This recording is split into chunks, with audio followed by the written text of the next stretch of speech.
I love skating at skate parks. Skate parks are usually the best place to go if you want to hone your tricks and learn a few new ones.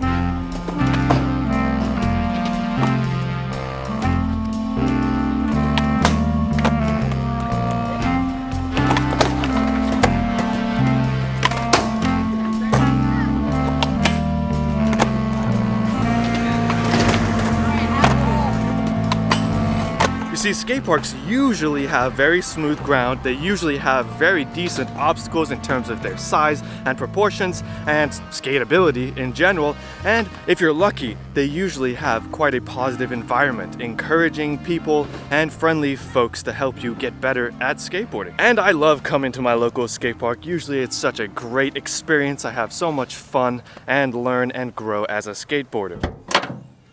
But lately, I think I prefer street skating.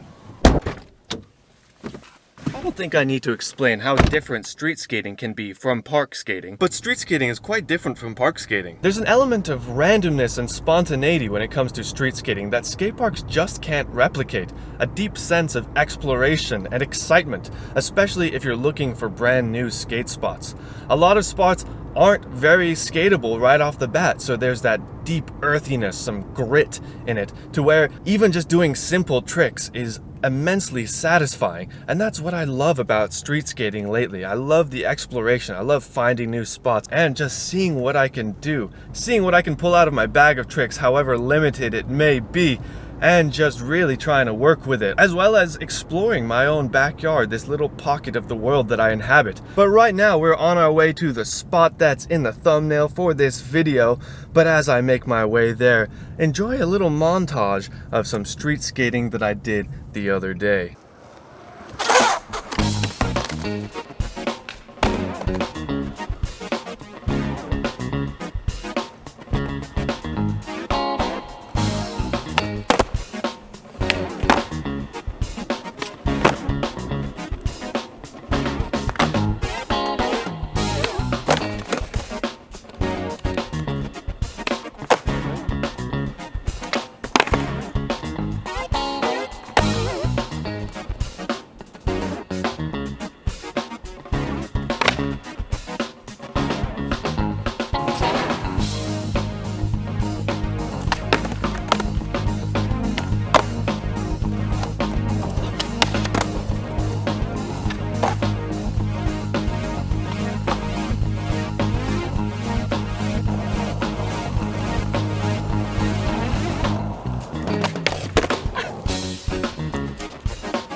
So I discovered this spot a few months ago. I drive by this building every single time I go to Candyland Skate Park, and these planters have just been, they just kind of stand out from the road even still. But when you get up close, you realize, wow, this place is probably as close as you're gonna get to a skate park out in the wild. It's right by the main road, as you can hear, but I guess that makes it good for being able to spot it from the street. It's a good place to find. It has quite a few things to offer. We got all of these banks to planter ledges. There's a couple of benches, a few rails, a few places you could probably practice some manuals, a few stair sets, which aren't too easy to skate just because the run-up is kind of poor. But there's a loading dock around back if you want to practice a little bit of a gap. All in all, quite a good skate spot. Let's take a look around.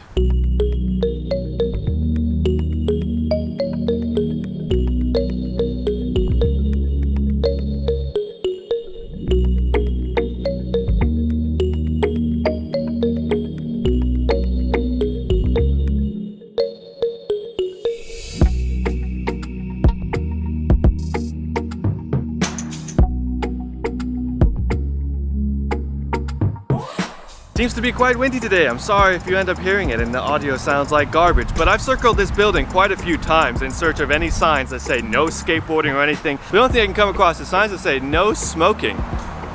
Seems as though they're really adamant about no smoking, but skateboarding is all right. So I'd have to say that this spot is probably pretty low on the bust factor. Let's see how long we can get away with skating here. Now I have to mention that this is an office building and I am here on a Sunday morning.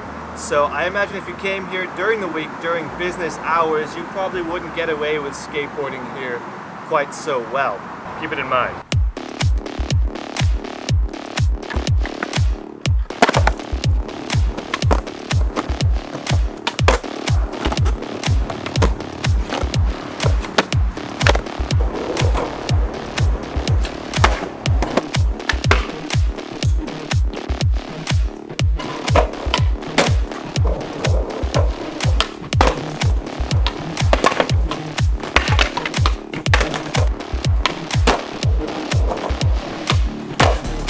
So I know it probably didn't look like much, but that kickflip down that 3 stair was immensely satisfying and I feel so happy about it. Ever since I sprained my ankle, I've been pretty terrified actually of kickflipping down and over things, and that was just like a massive relief. I was really having a hard time committing to it, and I was beginning to feel that disappointment, the worry and frustration that, man, I really don't want to walk away empty-handed, but I may not get this today. And when I did, I wondered what took me so long, because it was really pretty easy. I mean, it's just a little 3 stair, so it's really not like I'm kickflipping anything massive or difficult.